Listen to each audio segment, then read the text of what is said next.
Another. I want to get this. I turned it on again. All right, no, it's Disconnected it's not YouTube there. video. It's Snark not there. guy. It's a living just, thing. Yeah, it's literally it's all this is all in the past right now. But no, I completely get like that quietness. Something I wanted to ask you. How'd you break the silence? That's the thing. I don't feel I need to. Honestly, I truly don't feel there's any need. If something in me, if my mind and body both align, and it's like, oh, I'm genuinely curious about learning more about so-and-so, and everything is connecting, then yeah, I'm gonna say something.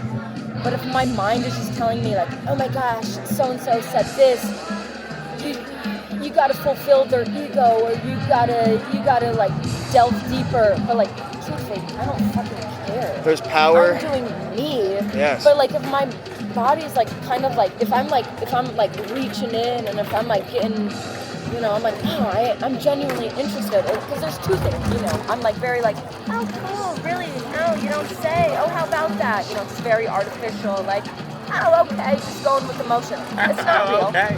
No, literally, and that's my go-to. Oh, okay, cool, wow. It's very I can hear it too. artificial. You can hear it. You can so hear it. Yeah. Everybody. It's like, go away, go the fuck away. Yeah, it's just like, I'm literally doing this for you. I truly don't give a fuck though.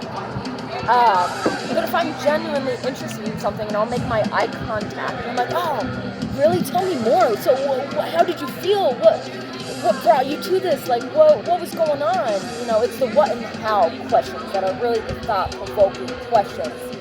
If you start a question with like, what is it?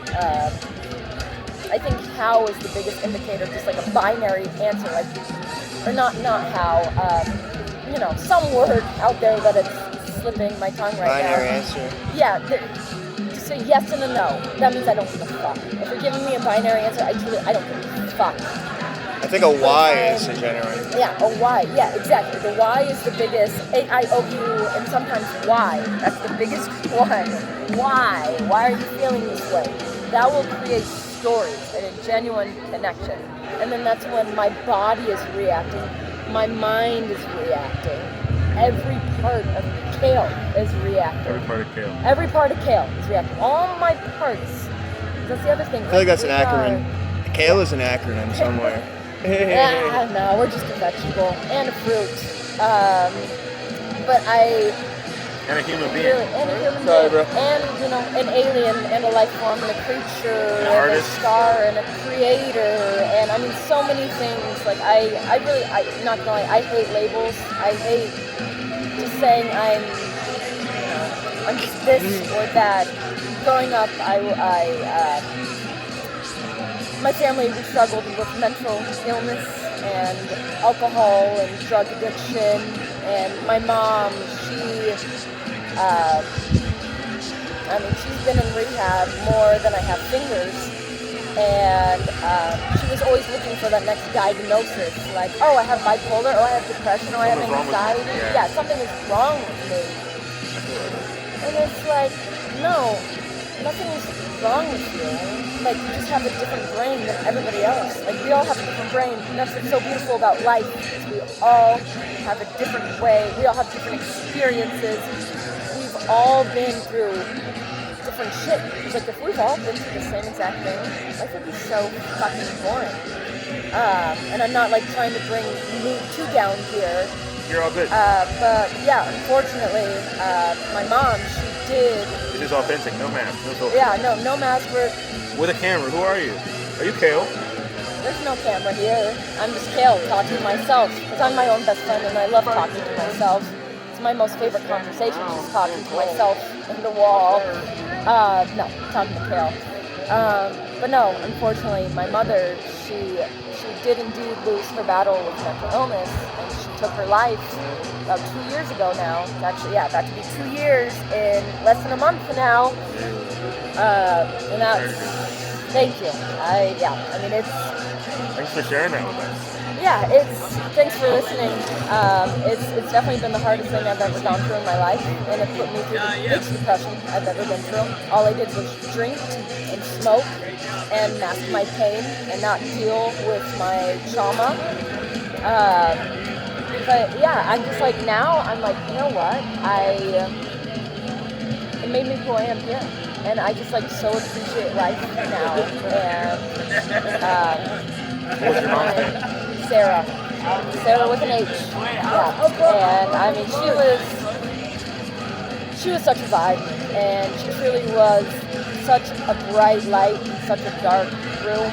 And she loved those connections with people, and just getting to know people, and like genuinely getting to know people, not listening to your binary answers, but listening to your story. Like, what are you here for?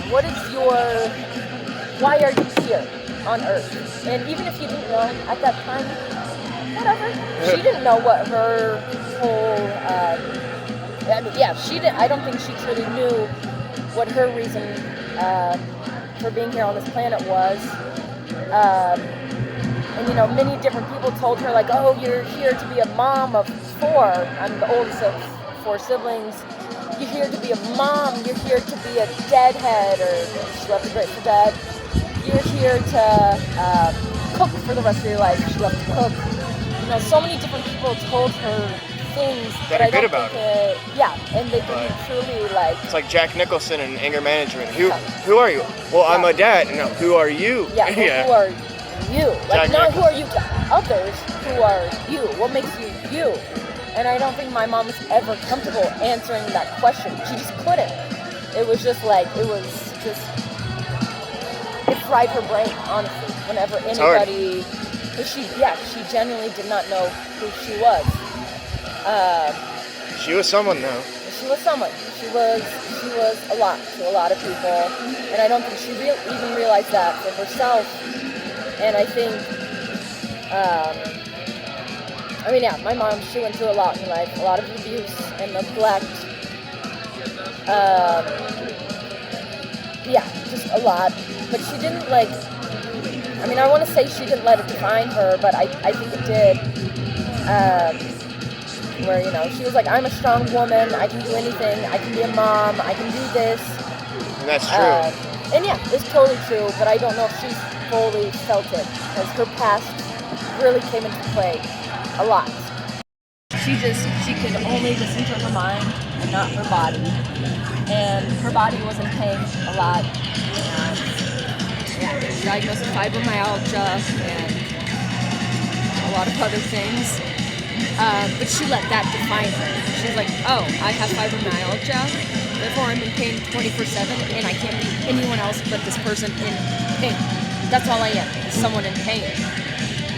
So, you know, she took her pills or whatever to make her get down to that base level where maybe she could be Sarah, her authentic Sarah.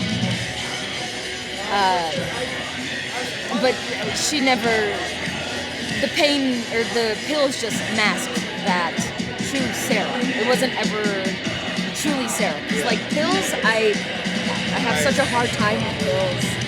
A lot of people told me I should take. I tried them. I realized, holy shit, I'm not getting anywhere with this. It's getting worse. Nowhere. It's getting worse. And you could become so robotic, you know, and so back to the automatic thing. Yeah, I've been on so many different pills in my life. I couldn't even begin to. And it comes down to what's the one thing that fixes it without pills? Is like you were saying, who are you, and doing the thing with you, like doing the thing that you do.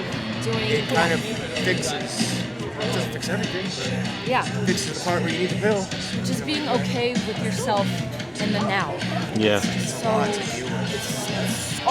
much. Every single human has been through so much. All of our experiences. Like, how does one person even take all of that in? You know? Like, there's so much going on. So much to integrate. He's asking me, other people ask me, how's your day? What's going on? I'm like, if I tell you, if I bring this up in my own head, it's going to completely fuck up every human being. Like, as much as I want to tell you, where do I begin? Are you gonna? Like, can we just do what we were meant to do today, please? Yeah. You know? Like, and that's the thing. Like, I want to get back to the automation. It feels good. It's easy. It makes my brain. I don't have to work 10 times harder because it's very uncomfortable. We're very comfortable with just like living in our comfort zone. And like breaking out of that comfort zone is very uncomfortable. Like dealing with your trauma, dealing with your past. Dealing with that today, you get therapy. It's just like this. Okay, this is the question hard. I need to answer today. It can't get today. Yeah, and that's okay. And that's okay. If your brain and body wasn't ready for it, then it wasn't meant to be. It would have had me fucked up. Yeah. For all of it. And you cannot force it. And You can't. It's true. you know what you know right now when you need to know it. Yeah. You know? Like I have a very hard time with my memory, and I don't remember a lot of my past, whether it be from the drugs or alcohol or trauma. Who's to say? But also, here's another food for thought. We see 24 frames per second, right? I'm sure you guys know that. I didn't know that. Yeah, 24 pictures in 1 second. How the fuck am I supposed to remember all that? All those frames, all those photos in one day? You can't. You physically cannot. It's cool. It's like I was thinking that in the mirror because at one point I thought I saw like a glimpse into 60 frames per second. Like what everything is without the motion blur. It's like it's so weird. That is so weird. It's like now I understand why. They're like watching me shake my head. The brain was set up that way for a reason. Because it's more alive. It's more like alive. But if you're at 60 frames, you would feel like a freaking camera. You would feel like a weird like slow motion camera. Like, not slow motion, actually more fast. Like instead of having a blur, you just see it without the blur. That's freaky. It's that's kind I thought that why I love psychedelics, because you very much get in that mindset where you do see every single frame. But no, what was I saying? I had a really big point that You keep sidetracking. You said a lot, and it's like thank you for being honest. Yeah, no, I just, I don't know. I think people just care too much about what others think of them, and I think we just stop that. You were just speaking about how much we experience in the course of our lifetimes, right? And to be able to integrate, to be able to really make peace with all of those things and still experience like some freedom and ease, right? And not feel anxious or overwhelmed or like afraid. But yeah, like, it's just acceptance, and that is literally the first step, and it is the hardest step. It is by far it's a free the hardest step. It's the hardest step. Yeah. You go back and forth with it. It's hard to actually accept it. You'll accept it in a moment, and you won't accept it later, then you'll accept it again, then you won't accept it. Yeah. But even, and that's the thing, like, if you don't accept it now, again, going back to, like, don't force anything. Do not, like, your body will tell you. Listen to your body. I think your body will literally put tension in places. You're like if your gut, basically. Your gut is your second brain. Almost stronger than your brain at times. but sometimes it's also just informed by trauma, right? It's not always. Sometimes it's reacting to what it perceives as a threat when such a threat might not even be there too. So I think sometimes it's about like respecting your body. It's what just is like trusting it. It's also just about respecting. Like I know my body right now is having this overwhelming reaction or is in a freeze mode, you know. And there's nothing wrong with your freeze mode body. No. And sometimes like it's hard to not feel that way. Because sometimes I'll be like I shouldn't be doing this, and then it turns out to be the thing I should have done. But there's also there's times when you're like, I know this is not chilling. Like whether it not even bad for you, like physically but it's like I am wasting complete time of who I am. Yeah. Why am I doing this? And you're like you're doing it for other people. And you're like, I shouldn't be doing this for other people. Yeah. And you'd be like, and then you realize later, wow, I wasted how much time? How much time did I just waste? Yeah. And I mean, to be honest, I don't know if I believe in the word waste. I think unless you abuse not being where you're supposed to. No, what do you want to say though? What do you want to say? I truly think the universe has everything planned out for us. Like whatever that may mean to you, if that's a higher power, if that's your God, if that's many gods, whatever. There's definitely a higher power somewhere. But I truly you are in control of what you're in control of. You know. You can change it. But like, stop interrupting her. Sorry, but I believe somewhat of this. Yeah, just let her finish her statement though. Let her finish. That's why I don't do this. It's okay. Yes, you can spend your whole day doom scrolling and playing video games and doing this brain rot shit, whatever. And it's not, you may think that you're not getting anything from it, but there's probably something in there, somewhere that you are going to remember. Just some little thing. Like, I'm not gonna lie, I doom scroll a lot, all the time. I mean, I don't even want to think about how many hours I spend on my phone. It's sad, really. I mean, yeah, it makes me sad to think about. But I get something out of it. It might be the smallest little thing, but it might be one TikTok video or silly little meme that I see that in the moment I'm not thinking of, just something that I see in that moment that I will take with me in the future. Again, I'm not thinking of it at that moment. There are so many times I'm like, oh my God, I just spent so many hours looking at my phone. But then the next day, my coworker, a friend, a family member, whomever, some random person maybe even, will bring something up where I'm like, oh my God, I literally saw this yesterday on my phone. Like, I saw this. Like, I know what you're talking about. And then you're able to have a conversation with whatever, with something that maybe you never even thought you could have a conversation with. But since you just saw that stupid little video for 10 seconds, it did something in your brain. And yeah, to be honest, most of it, 99% of it, I don't remember. I feel like it's kind of diluting culture though by creating these like artificial shared experiences. Yeah. Like, I feel like it is diluting some of the meaningfulness of those things. Like memes, or what are memes replacing? Ritual? Yeah, I mean, Yeah, thank you. Okay, yeah, just let it sit. It's cool. But yeah, I won't even take us off in some philosophical tangent at this moment. But I wanted to hear you talk about like your art and yourself as a stop motion artist and VFX. Like I said, this is you kind of introducing yourself to our lore as a creator-driven agency. Yeah. Well, hello out there, all y'all out there. Thank you. Shot. Yeah. Hello everyone. My name is Kale.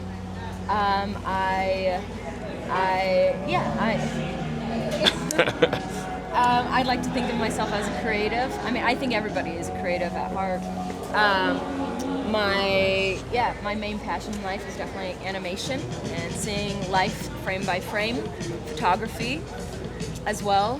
My bread and butter is for sure like stop motion with a little bit of VFX in there.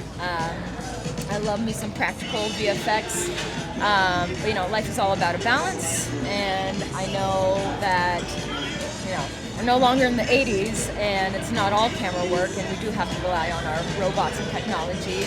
You know, I respect the robots. I don't want to make them too mad, so they don't, overturn. Yeah, you don't want them coming for you, right? Exactly. You don't want to be on the lists. Yeah, I don't want to be on anybody's list.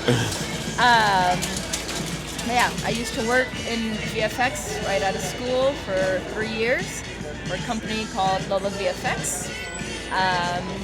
And yeah, we specialized in,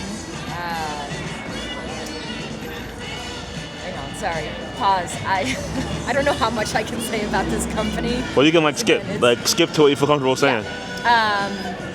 The video will not be edited, so just don't say stuff you don't want to say. So this is perfect. But yeah, I just used to work for a VFX company. Super fun. Used to work on Hollywood films.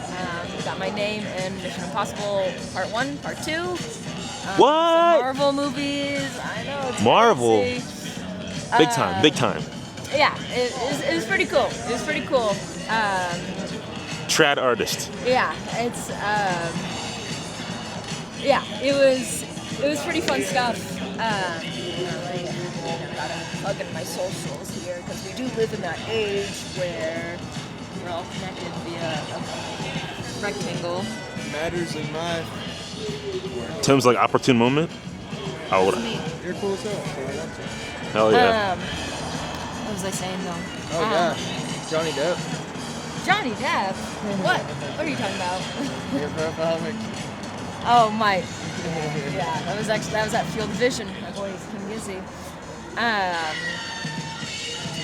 But yeah, it's really hard for me to admit that I'm a creative because I didn't believe it for such a long time, and I just made art for me, and Yeah, I would make it when I'm angry or when I was sad, or it was my release for a really long time. And I think everybody needs to release everybody has a different term for it, but I call it your metal. You know, life is all about a balance. You are in your fluid state and you're in your very mechanical, rigid state, and you just kind of want to come together and live in that gray zone. And sometimes I can be really up here and just silly, laughy, goofy, not giving a fuck about the world. But, you know, have to be brought back down, and I gotta release that metal or alkaline or rigidness or whatever. And yeah, art creating was a big part of that for me. I grew up a lot with ceramics and throwing on the wheel and additive ceramics, just like adding little pieces instead of like so much subtractive. So I have another question. Yeah. If you could, what's like the dream kind of stuff you want to work on? Oh gosh, the dream stuff. Like, where's the destination, or what's the journey rather? To be honest. Oh yeah. Thank you so much for everything. Okay, Are yeah. you guys open till? Shit. Okay, I will. Oh. Thank you so much for everything you do. Okay. We appreciate that invitation. Yeah, it is. It's a little chilly. Yeah, it's getting a little chilly. Gosh, what is my dream? Where's the gentleman in me? I'm gonna zip up my coat. I can say you want to sit inside. Well, I guess it was louder before, but continue. It's quite loud in there. You know, this is a really hard question for me because I think about this every single day. Where do I want to be with my art? You get to spitball though, you know. There's no like real destination, right? They're just like And that's the thing, the universe will take you where it's gonna take you at the end of the day. The universe doesn't take me where it takes me, and we're so money driven. You know, we're always. Here's a memory that just popped up. You know, with my boys playing right here, it's perfect. King Gizzard and the Lizard Wizard. I saw them at Field of Vision last year in beautiful Buena Vista, Colorado. Yeah, it was a very difficult time for me. This was the first show I had ever done by myself, completely solo. First festival I'd ever even been to, also. No, that's sick. Yeah, I had just gotten out of a serious breakup. I had just moved back to Colorado. I had just sold my house. Oh, wow. I used to own a house. Because my VFX job used to pay me very nicely. I was able to afford a house in Nebraska. Fuck yeah. But everything just completely turned upside down. And I started completely from the bottom. But, you know, when you're at the bottom, the only way you can go is up.